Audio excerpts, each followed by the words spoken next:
غمض عينك ثانية. سامع صوت النحاس وهو بيترسم عليه؟ سامع ريحة المستكة والبخور اللي طالعة من الحمزاوي؟ انت هنا مش في مجرد منطقة سياحية، انت في حالة، في حتة من الجنة محطوطة وسط القاهرة. هنا في الحسين الوقت ملوش ساعة والجمال ملوش كتالوج. بنضي الفوانيس اللي مال الحارات وضحكة الناس على قهوة الفيشاوي. هنمشي مع بعض في شوارع التاريخ فيها لسه بيتنفس. جهز قلبك وحواسك عشان احنا داخلين الحسين، قلب مصر اللي مش بيبطل ينبض فرحة. بيقولوا ان كل شارع في مصر ليه حكاية، بس في خان الخليلي وحارة السندقية الحكايات محفورة على الحيطان وفي لمعة الفوانيس الصاج. هنا الفانوس مش مجرد زينة، ده سر صنعة وسيرة أجداد. من أول بوابات الأزهر لحد ريحة العطارة في الحمزاوي اللي تحسسك بالخير والبركة. هندخل من ممر ورا ممر وسكة ورا سكة. هنروح لأماكن يمكن أول مرة تشوفوها، بس أكيد هتحسوها وتحبوها. تعالوا نعيش سحر الحسين اللي ما بيخلص. لو عايز تعرف يعني إيه مصر بجد لازم تيجي هنا في حضن سيدنا الحسين. الأنوار اللي بتتعلق، الزحمة اللي تفتح النفس، طعم الشاي اللي بيضبط الدماغ واستلمة الناس. احنا النهاردة مش بس بنتمشى أو بنتفسح، احنا بنغطس في تفاصيل التفاصيل، من ورش النحاس اللي بتغني لحد الممرات المستخبية اللي شايلة ريحة الزمن الجميل. استعدوا عشان جولتنا النهاردة في أجمل مكان في الدنيا. احنا في قلب القاهرة، احنا في الحسين. كل انتباه من حقيقة انت وهو.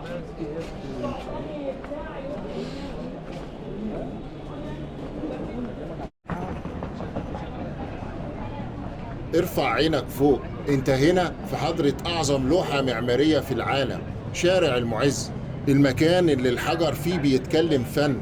وانزل بعينك تحت هتلاقي ايدين تتلف في حرير بتكمل اللي بدأوا الأجداد، بيطوعوا النحاس والذهب والفضة عشان يخرجوا لينا تحف تحكي سيرة العظمة. احنا هنا ماشيين في سيمفونية، عين بتشوف التاريخ في العمارة وإيد بتلمس الفن في المحلات، وقلب بيدق مع كل خطوة وسط ناس هي أصل الحكاية. تعالوا نعيش اللحظة اللي الزمن فيها قرر يجمع بين عبقرية الماضي وسحر الحاضر. عارف يعني ايه تمشي في متحف مفتوح والسما هي سقفه؟ هنا شارع المعز، الشارع الأعظم اللي بيخلي حواسك كلها تصحى. فوقيك مآذن وكباب هي الأجمل في الدنيا، وتحت رجلك محلات بتبيع قطع من الروح مش مجرد بضاعة. هنا النحاس بيغني والأحجار الكريمة بتبرق والوجوه المصرية بتضحك بالخير والبركة. احنا النهاردة مش في رحلة سياحية، احنا في رحلة جوه قلب الجمال. بنلبس التاريخ بإيدينا وبنشم ريحته في كل ركن. استعدوا استعدوا عشان السحر هنا ملوش آخر. بص حواليك، اللي بنى العظمة اللي فوق دي وساب لينا مآذن بتعانق السما ورث السر للأجيال اللي فاتحة محلاتها تحتها دلوقتي. هنا في المعز وخان الخليلي الفن ملوش نهاية، من أول الحجر المنقوش لحد حتة النحاس اللي بتتشكل قدام عينيك بلمسة فنان. احنا ماشيين وسط خلطة عجيبة، تاريخ وآثار وتحف وقلوب مفيش أطيب منها. كأن الشارع ده سيمفونية جمال بتعزف حكاية مصر اللي ما بيخلصش فنها. تعالوا ندخل جوه الحكاية دي ونشوف الكنوز المستخبية في الشارع الأعظم. حكايتنا النهاردة بتبدأ من هنا، من هيبة سور القاهرة الشمالي وشموخ بوابة الفتوح اللي قدامنا.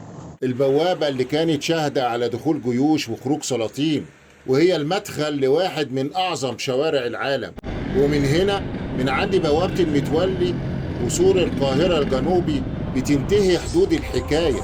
لكن الحقيقة، السحر الحقيقي محبوس بين البوابتين دول، بين الفتوح والمتولي. انت مش ماشي في شارع، انت ماشي في قلب متحف مفتوح ملوش مثيل في الدنيا كلها.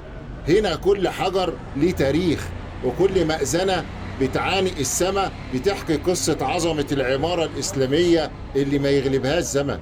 كنوز المعز مش بس في المباني، دي في الروح وفي الفن اللي طالع من ايدين الصنايعية وفي لمعة النحاس اللي بتخطف العين.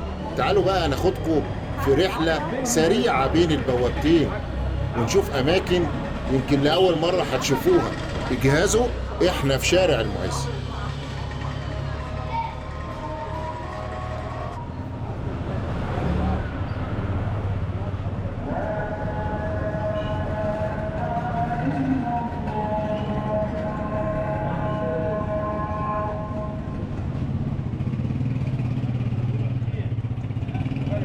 النهارده مش جاي احكي لكم تاريخ ولا غرقكم في تواريخ.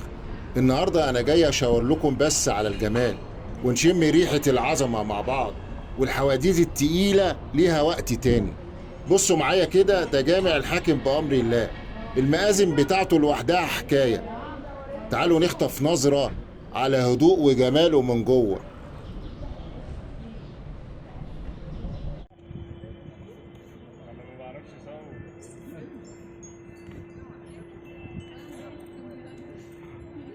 شايفين الجمال؟ ما عندناش وقت، تعال نسيب الحاكم ونملى عينينا بجمال سبيل وكتاب سليمان أغا السلحدار. قطعة فنية نادرة. شايفين العظمة؟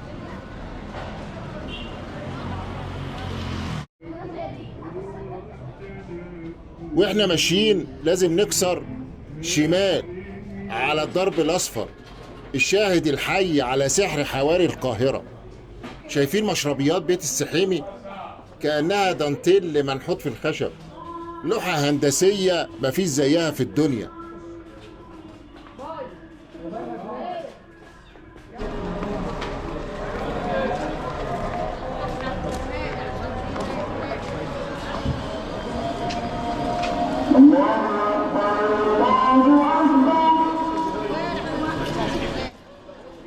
أما واجهة جامع الأقمر فدي لوحة هندسية مفيش زيها في الدنيا.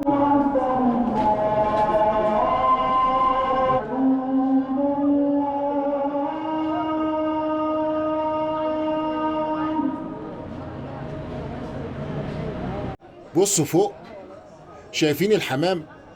لو سألته هيقول لك أنا بطير فوق أجمل وأعظم مكان في الدنيا. نسيبه ونروح ندوب في تفاصيل سبيل عبد الرحمن كتخدة، اللي واقف شامخ على 3 نواصي في نص الشارع. أجيال ورا أجيال شربوا منه وتعلموا فيه وحفظوا القرآن.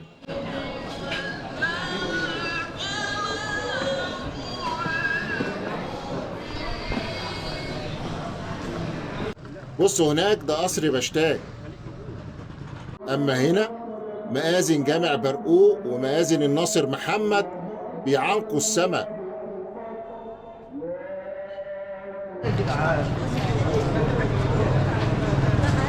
وعارف انا لو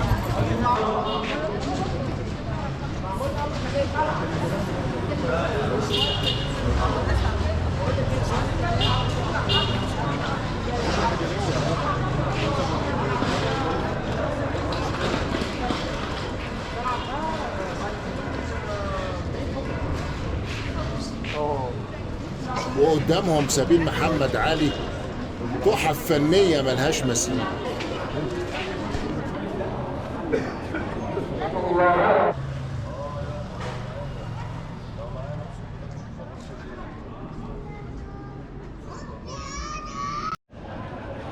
دي بقى العظمة، مجموعة ألاون العظيمة.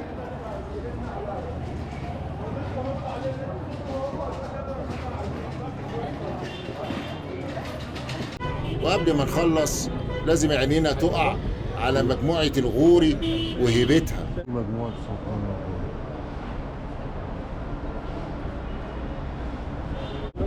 شارع المعز مش مجرد شارع، ده سيمفونية جمال ملهاش آخر. كل ركن فيه بيحكي حكاية إبداع. تعالوا بس اتفرجوا وافتحوا قلوبكم للجمال اللي حواليكم. ده الجمال اللي كان فوق رؤوسنا. تعالوا بقى نشوف الجمال اللي صنعته ايدين تتلف في حرير ونقدر نمسكه بايدينا.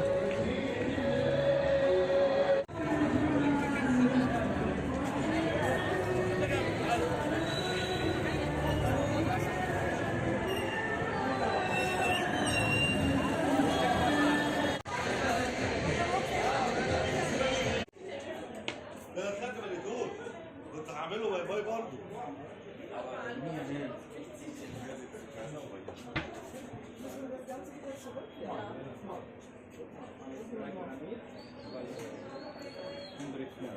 Da gibt es auch 3 Varianten, aber vielleicht verlaufen wir uns.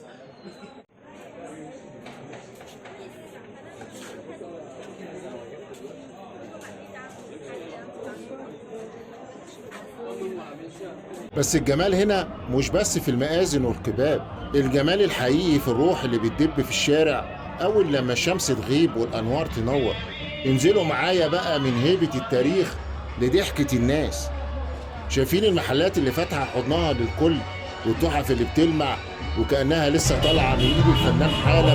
هنا المقاهي مش مجرد كراسي، دي دواوين سمر، وصوت الضحكة فيها بيختلط بأنغام العود اللي جاية من بعيد. بصوا على الوجوه، المصريين بجمالهم وكرمهم، والسياح اللي جايين من آخر الدنيا وعينيهم بتبرق من الانبهار.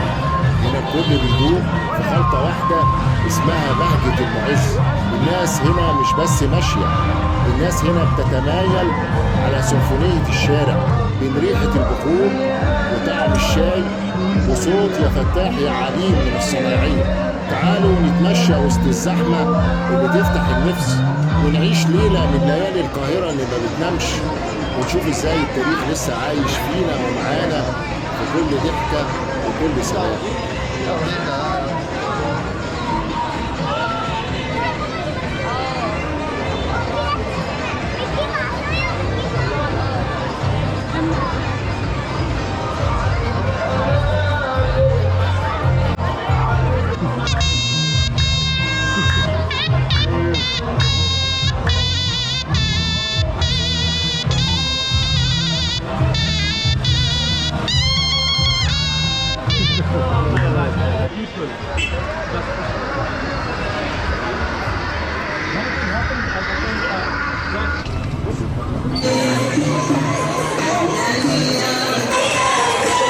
ودلوقتي سيبوا اللي في ايديكم وتعالوا نروح لمكان هو اصل الحكايه وعنوان الدلع والروقان. احنا في خان الخليلي. هنا مش مجرد سوق، هنا حواسك كلها هتزغرط من الفرحه، عينك مش هتشبع من الفرجه على تحف والكنوز اللي مرصوصه في كل ممر، ومناخيرك هتسكر بريحه العود والعنبر والمستكه. How many one? You have a good price for you. والله احنا مشكلة احنا عشان احنا محترمين. في ناس ثانية معلش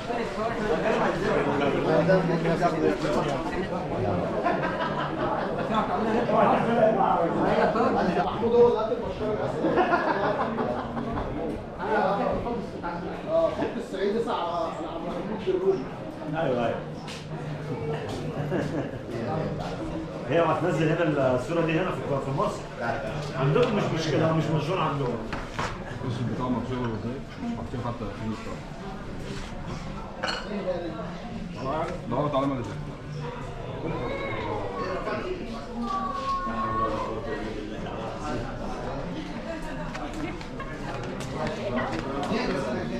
تعالوا بقى نعيش الروقان على أصوله وسط المقاهي اللي ليها طعم وتاريخ، قهوة ورا قهوة وكل واحدة ليها سر وضحكة. ارمي همومك ورا ظهرك واقعد واستمتع بحكايات الناس وصوت المعالق في الكوبايات والبهجة اللي مالية المكان. هنا المتعة مش بس للعين، دي متعة للقلب والروح. هنا خان الخليلي، الحتة اللي بتصالحك على الدنيا وتخليك تمشي وانت مبتسم من غير سبب.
دي قهوة الفيشاوي. بصوا على المرايات العتيقة اللي شافت وشوش عباقرة وفنانين وأدباء، وشافت تاريخ مصر وهو بيتحكي على كراسيها الخشب. هنا كوباية الشاي بالنعناع ليها طعم تاني، ريحتها لوحدها بتعدي للمزاج وتغسل الروح من جوه. في الفيشاوي انت مش مجرد زبون، انت جزء من لوحة حية، بين صوت الشيشة وضحكة اصحابك ودندنة العود اللي بتخلي القلب يرقص.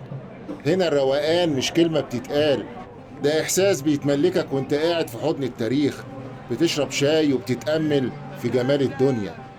تعالوا نشرب الشاي وننسى الدنيا ونعيش ساعة في ملكوت الفيشاوي، الحتة اللي هتفضل طول العمر قلب خالي الخليل النابض بالبهجة.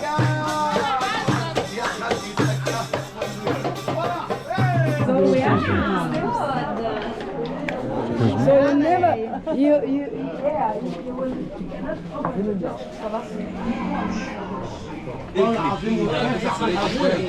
وبعد ما ملينا عينينا بجمال الحجر وحواسنا ببهجة الشوارع، جه الوقت عشان نروي قلوبنا. حكايتنا لازم تحط رحالها هنا في جامع الأزهر، المكان اللي بيجمع بين هيبة العلم ونورانيات السماء. هنا والخشوع بيملى الأركان، بتحس إنك في حضرة التاريخ والدين والسكينة. من نور الأزهر نخرج لراحة النفس في مقام مسجد سيدنا الحسين. هنا بقى مستقر الروح ومسكن القلوب المشتاقة. بسم الله الرحمن الرحيم الحمد لله رب العالمين. هنا وبس هتحس إن روحك سعدت واطمنت ورجعت صافية، زي حواسك ما استمتعت بكل شبر في المكان. لازم تختم يومك هنا بنفحات آل البيت وريحة الجنة اللي مالية الجو. دي كانت رحلتنا في قلب القاهرة، رحلة للعين وللقلب وللروح. يا رب تكونوا حسيتوا بالسحر اللي احنا حسيناه.